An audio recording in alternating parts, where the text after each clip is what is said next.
पंडित जी, आपका नाम और ये मंदिर कहाँ का है, और आज जो कथा हो रही है जो करवा चौथ की, तो उनके बारे में। पहली बात, हमारा नाम रोहतास भारद्वाज, गोल्डन एन्क्लेव दुर्गा शक्ति धाम मंदिर। ये गोल्डन एन्क्लेव एवं वीर नगर के दोनों का मंदिर, ठीक, पानी वाली टंकी के नीचे। ठीक है जी। और ये जो करवा चौथ का जो व्रत है, ये माता बहनों का मुख्य त्योहार होता है और ये स्वाग के लिए रखा जाता है। इसकी कथा आती है। कथा में भी यही वृत्तांत बताया है कि एक बिटिया होती है, उसके भाई धोखे से उसका व्रत खंडित करवा देते हैं और बड़ी जो हमारी करवा चौथ की जो चौथ माता है वो नाराज हो जाती है, और नाराज होने से उसके पति का स्वर्गवास हो जाता है। तो कुछ समय बाद दूसरी माता आती है, वो आवाज़ लगाती है कि भैया की प्यारी करवा ले ले, घनी भूखनी करवा ले ले, दिन में चांद उगाने वाली करवा ले ले।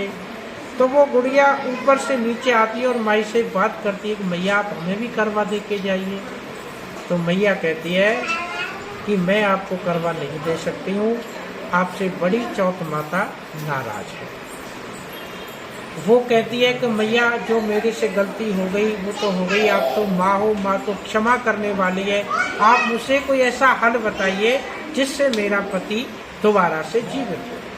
तो उन्होंने कहा कि एक सातवीं माता आएगी और उनके रास्ते में ना आप कांटे बिछा देना और एक सुई लेकर के आप बैठ जाना, और जैसे ही उनके पैर में कांटा लगेगा आप उनका कांटा निकाल देना, और वो महारानी आपको क्या आशीर्वाद देती है वे उनके आगे ऊपर डिपेंड करता है। अब उन्होंने इसी प्रकार से कांटे बिछाए, माता जी आई, उनके पैर में कांटा लगा और कांटा लगने से उनको दर्द हुआ और उन्होंने मैया के पैर पकड़ लिए। मैया ने कहा आप कौन? भगवान की मैं कांटा निकालने वाली हूँ।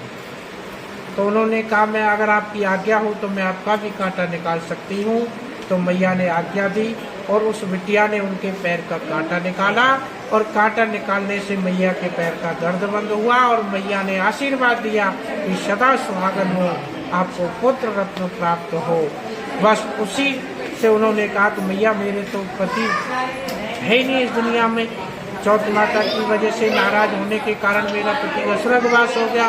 वन की ये माँ का वचन है सत्य होगा, आप घर जाइए, जा करके नहाइए धोइए, श्रृंगार करिए, पूजन की तैयारी करिए और आपका पति जीवित होगा। बस उन्होंने ऐसा ही किया, घर गई, नहाई धोई, संकल्प किया और श्रृंगार किया और माता की पूजन की तैयारी करी, और तैयारी करने से उसका पति जीवित हो गया। और उसी दिन से ये प्रथा चली आ रही है तो माता बहन करवा चौथ का व्रत रखती हैं, सुबह से दोपहर तक। दोपहर में कथा सुनती हैं, कथा के बाद फिर रात्रि को अर्घ देती हैं, अर्घ देने के बाद भोजन प्राप्त करते हैं और महारानी की कृपा से सभी को सुहागवती का महारानी आशीर्वाद देती है। बोले लक्ष्मी नारायण भगवान की जय।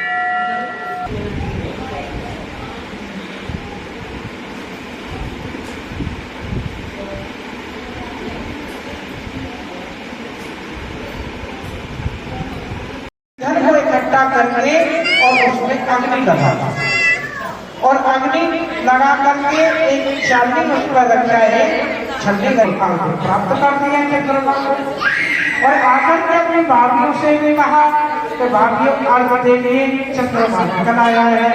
भाभीियों ने कहा कि नंद जी ये चंद्रमा तो आपके भाइयों ने निकाला है, आपके लिए निकाला है, हमारे मन दे दिया। उसके बाद वो भोजन के लिए अपने भाइयों के साथ बैठे। जैसे ही वो भोजन प्राप्त करने लगी, पहला कस्सा तोड़ा आ गया। अब उसने दूसरा कस्सा तोड़ा, दूसरे कस्से में छींक आ गया। और जैसे ही उन्होंने तीसरा कस्सा तोड़ा तो ससुराल पक्ष से निमंत्रण आ गया, बुलावा आ गया, आप जल्दी से तैयार हो जाइए। वो तैयार होने लगी। जैसे उसकी माता जी ने शब्दूक खोली तो उसमें उसे सफेद कलर का नजर आया और कोई रंग का कपड़ा नजर नहीं आया। तो उसकी माता समय आप जाकर के मिल लीजिए। और जैसे ही वो ऊपर गई तो उसका पति मरा पड़ा। वो रोने लगी, चिल्लाने लगी, विलाप करने लगी और इसी प्रकार वो उसकी सेवा में लग गई। ऐसा करते करते समय व्यतीत हुआ। व्यतीत होते होते हुए दूसरी साल की करवा चौथ का दिन आ गया। अब जैसे ही करवा चौथ का दिन आया तो गली में आवाज लगने लगी कि भैया की प्यारी करवा लेने, दिन में चांद उगाने वाली करवा लेने, घड़ी भूखनी करवा लेने, भाइयों की प्यारी करवा लेने, दिन में अर्घ देने वाली करवा लेने। उसने ये आवाजें सुना, दिन में चांद उगाना भोजन प्राप्त किया था, इसी से आपका पति बन गया। आज से कुछ देरी बाद पांचवी माता आएगी, आप उनसे बनवाए। अब पहली आई, दूसरी आई, तीसरी आई, चौथी आई, पांचवी आई। पांचवी माता ने आवाज लगाई कि दिन में चांद उगाने वाली करवा लेने, घड़ी भुकड़ी करवा लेने, भाइयों की प्यारी करवा लेने। वो ऊपर से आगे वो आपको क्या आशीर्वाद देती है ये उनके हाथ में आने पर। अब उस बिटिया ने सारे रास्ते में कांटे बिछा दिए। अब जैसे ही माता जी आई और उनके पैर में कांटा लग गया और पैर में कांटा लगने से दर्द होने लगा पैर में। और उस बिटिया ने उस माता जी के पैर को पकड़ लिया। पैर को पकड़ने के बाद बोली, भैया ने कहा आप कौन? वो बोली, भैया मैं कांटा निकाल लूंगा आपका, अगर आपका आदेश हो। भैया ने कहा निकाल दीजिए। अब उन्होंने सुई से उनका कांटा निकाला और पैर का दर्द बंद हो गया। और जैसे ही पैर का दर्द बंद हुआ कि सदा सुहागन हो, आपको पुत्र रत्न प्राप्त होएगा। उसने कहा, भैया मेरे तो पुत्र प्राप्त हो ही नहीं सकता। वह क्या हुआ? वह मेरा पति बड़ी जगमाता नाराज होने से इस दुनिया में नहीं है। तो भैया ने कहा, बिटिया आपने तो हमको ठग दिया, पर